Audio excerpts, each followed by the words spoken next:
Lombok, Nusa Tenggara Barat, tepatnya di Desa Darek, Kecamatan Praia Barat. Warga dihebohkan dengan ditemukannya seorang bayi, yang baru lahir di dalam sebuah rumah kosong.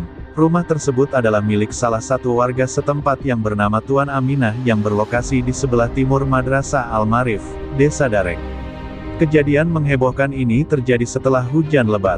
Bayi tersebut diidentifikasi adalah hasil dari perselingkuhan atau hubungan di luar nikah sepasangan sejoli.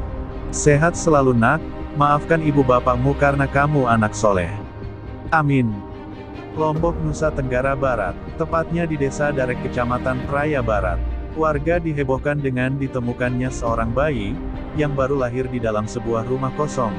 Rumah tersebut adalah milik salah satu warga setempat yang bernama Tuan Aminah yang berlokasi di sebelah timur Madrasah Al-Marif, Desa Darek. Kejadian menghebohkan ini terjadi setelah hujan lebat. Bayi tersebut diidentifikasi adalah hasil dari perselingkuhan atau hubungan di luar nikah sepasangan sejoli. Sehat selalu nak, maafkan ibu bapakmu karena kamu anak soleh. Amin.